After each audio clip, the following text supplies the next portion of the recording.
Alors aujourd'hui, j'aimerais encore vous raconter une très belle histoire, c'est celle du Rav Aryeh Leib Horowitz. C'est le rabbin d'une jeune communauté en Israël. Et alors qu'il est âgé de 82 ans, il est tranquillement chez lui, il fait un accident vasculaire cérébral, Hashem Ishmor, et il tombe dans le coma. Son épouse, elle est affolée, elle appelle les secours qui arrivent rapidement chez eux, les urgentistes de Ichud Hatzala le transfèrent à l'hôpital le plus proche. Baruch Hashem, le Rav Horowitz est rapidement hors de danger, mais il y a un problème. La moitié de son corps est paralysé, le Rav ne peut pas bouger et reste alité. Et voilà que son fils arrive en toute hâte à l'hôpital. Les médecins lui annoncent clairement la couleur. Votre père, il a 82 ans. On ne voit pas comment il pourrait tenir le coup. Le fils, il est un peu troublé, il s'assoit au chevet de son père et d'un coup, le Rav, il sort de son coma, il se réveille et à peine, au moment où il bouge, il dit « je vais à la synagogue ». Son fils, il est surpris, il se dit que son père n'a peut-être pas récupéré ses facultés mentales et c'est impossible d'aller à la synagogue dans cet état-là. Il lui dit « papa, tu peux pas à peine bouger, tu dois rester alité pour l'instant ». Son père, il sourit mais à moitié puisque l'autre partie de son visage reste figée à cause de l'AVC. Il dit à son fils « t'inquiète pas, tout va bien se passer ». Ça y est, maintenant le fils il est sûr que son père n'a plus toute sa tête, ses propos sont complètement incohérents, il lui sourit un peu gêné et alors qu'il s'apprête à sortir de la chambre pour demander l'avis du médecin, son père lui dit « j'ai bien vu que tu crois que je suis devenu fou, mais pas du tout. Reste ici, je vais t'expliquer pourquoi je suis confiant. » Là le fils est un peu rassuré par les paroles qui ont l'air un peu plus lucides, il revient vers son père et il s'assoit à côté.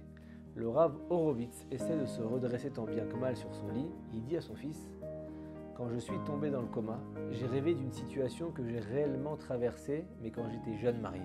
On était alors le premier soir de Pessah.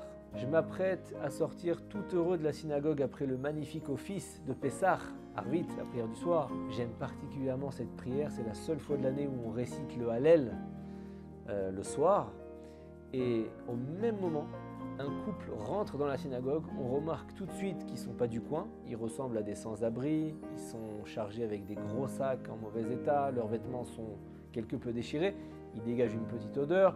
Le mari nous demande immédiatement qui peut nous accueillir pour le Seder de Pessah. Et là, les quelques fidèles qui ne sont pas encore sortis détournent le regard ou alors ils font semblant de ne pas les entendre. Et moi, je me dis, on a nettoyé toute la maison avec ma femme, on a des invités déjà pour le Seder et je vais dire à ces inconnus de venir avec moi.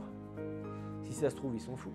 Si ça se trouve, ils sont dangereux. J'essaye de réfléchir quelques secondes plus calmement et je me rends compte que je ne peux pas partir en les laissant tout seuls. Je suis le rabbin, il y a une mitzvah de chesed qui se présente à moi. Et là, si je rentre chez moi sans même leur proposer, je vais lire quelques minutes plus tard dans la Haggadah de Pessah, ce qu'on lit tous les juifs le soir de Pessah, quiconque a faim, vienne et mange chez moi. Que tout nécessiteux vienne célébrer Pessah avec moi. Quelle hypocrisie de lire ce passage de la Haggadah et pas leur proposer. Et donc je les invite à se joindre à moi, ils sont ravis, ils acceptent et au moment d'arriver chez moi, ma femme elle est un peu surprise de me voir avec des invités inattendus.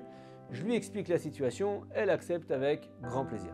Elle les accueille avec les formes, elle les met à l'aise et puis après bon, bien sûr elle me prend à part, elle me dit mais on ne peut pas les laisser entrer avec leurs affaires, s'il y a du chametz dedans, c'est interdit. Il faut qu'ils fassent un brin de toilette, on va leur passer de jolis vêtements à nous pour qu'ils soient à l'aise. Je sais déjà que ma femme elle a une grande qualité d'âme, mais à ce moment-là, il raconte le Rav Horowitz, à ce moment-là du mariage, j'apprends encore à la connaître encore plus et je ne pensais pas qu'elle avait à ce point le cœur sur la main.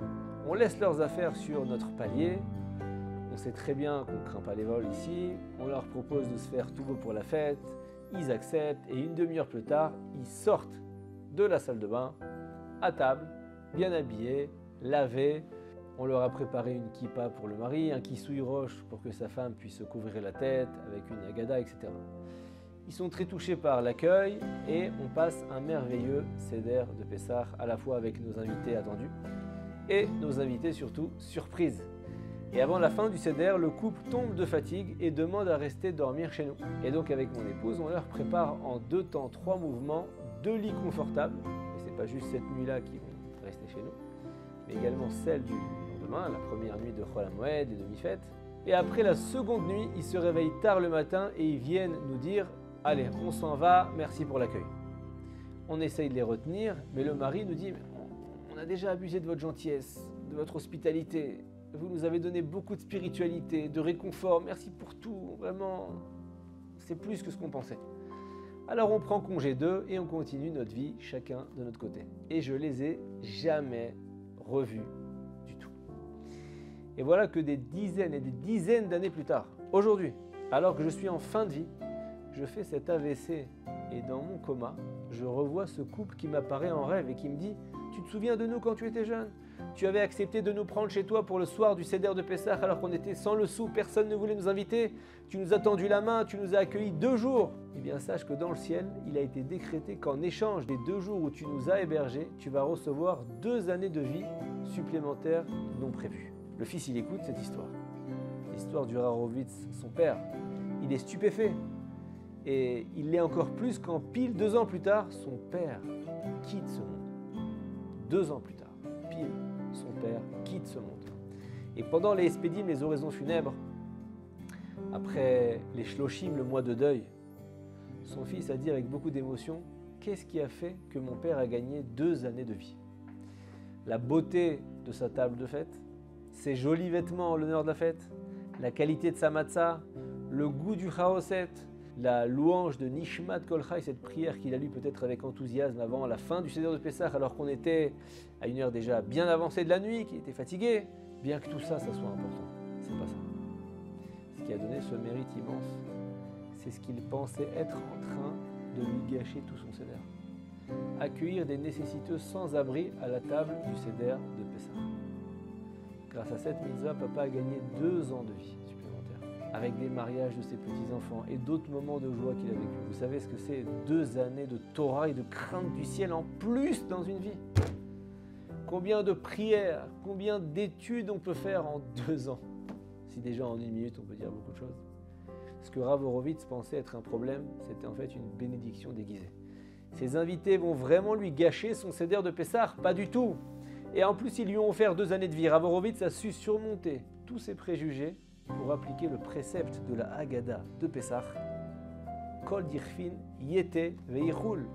Quiconque a faim, vienne et mange. Parfois, on n'a pas la bonne vision. Et ce qu'on croit être un dérangement, c'est en fait une occasion que Dieu nous envoie pour grandir, pour mériter un flux, un shefa bracha, un flux illimité de bénédictions. Shabbat Shalom, Pesach Kasher, Vesameach.